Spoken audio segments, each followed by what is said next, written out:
বাবার বাড়িতে ভাই বোন সবাই একসাথে হলে কেমন লাগে বলেন তো? আমার কাছে তো ভীষণ ভালো লাগে। এই তো চলে আসলাম আমার বাবার বাড়িতে। দুপুরের জন্য বিরিয়ানি রান্না করা হচ্ছে। আসসালামু আলাইকুম, কেমন আছেন সবাই? আশা করি সবাই অনেক ভালো আছেন। এই তো আমরাও ভালো আছি। আলহামদুলিল্লাহ, চারিদিকে বন্যার পানি নামতে শুরু করেছে। কিছুদিন আগে এই উঠানে অনেক পানি ছিল, চারিদিকে পানি আর পানি। আমাদের ঘরের অবস্থা দেখেন, অনেক দিন হলো আমাদের এই ঘরটা বন্ধ ছিল, আমরা কেউ এখানে ছিলাম না। যখন পানি উঠছে সবাই আমরা এক একজন এক এক জায়গায় ছিলাম। তো এখন আমরা 3 বোন আজকে আমার বাবার বাড়িতে এসেছি আমার বাবাকে দেখার জন্য। আমার আব্বুর শরীরটাও ভালো নেই। এই তো ঘরে ঢোকার পরে দেখতেছি তো ঘরের অবস্থা একদম এলোমেলো আছে, সব কিছু ক্লিন করতে হবে। তো এই তো আমরা এখানে সব কিছু ক্লিন করে নিচ্ছি, ঘরে ভালো করে পানি ছিটিয়ে এরপর এখানে ব্লিচিং পাউডার দিয়ে হুইল পাউডার দিয়ে ঘরটাকে ভালো করে এখানে স্যাভলন দিয়ে ক্লিন করে নিচ্ছি সব কিছু।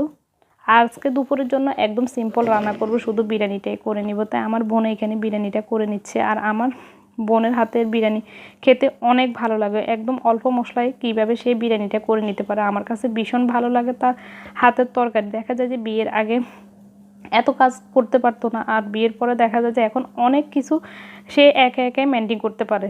আলহামদুলিল্লাহ, ওর এই কাজগুলো দেখে আমার কাছে ভীষণ ভালো লেগেছে। তো এই তো চালটা এখানে ভেজে নিচ্ছে।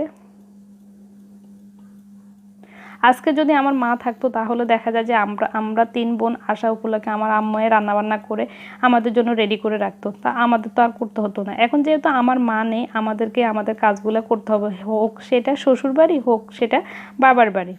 আর আমরা যখন সবাই একসাথে আসি তখন আমাদের কাছেও ভীষণ ভালো লাগে। আমরা এক বোন এক বোনকে অনেক সহযোগিতা করি। আর আমরা আমাদের ফ্যামিলিতে আমরা সবাই কাজ করে, আমার ভাইয়ের বউ থাকলেও দেখা যায় যে ওর চেয়ে বেশি কাজ আমরা ওরে করে দিই। যখন আমরা সবাই একসাথে হই তখন চিন্তা করি দেখা একা একা সব দিক মেনটেন করতে পারবে না, আমরা সহ ওকে অনেক হেল্প করি। দেখা যায় যে সে যদি একটা কাজ করে আমরা তার 4-5টা কাজ আমরা নিজেরাই করে থাকি। এই তো মাছটা এইটা দিয়ে ফিশ ফ্রাই করবে। এখানে একটু লেবুর রস দিচ্ছে, সব কিছু দিয়ে ভালো করে এখানে মেখে রেখে দিয়েছে। আর এই তো এখন এটাকে ভেজে নিচ্ছে। শাপলা ভাজি করবে রাতের জন্য। এই তো নারকেল দিয়ে শাপলাটা এখানে ভেজে নিচ্ছে। আর আলিফা অনেক দুষ্টুমি করতেছে, এই যে আম্মু রান্না করতেছে আসি দাঁড়িয়ে আছে। এই তো এখন দুপুর রাতের জন্য এখন রান্নাবান্না করা শেষ, এখন সবাই একসাথে বসে খাওয়া দাওয়া করে নিব। আজকের ব্লগটি এ পর্যন্ত। সবাই ভালো থাকবেন, সুস্থ থাকবেন, আমাদের জন্য দোয়া করবেন। আল্লাহ হাফেজ।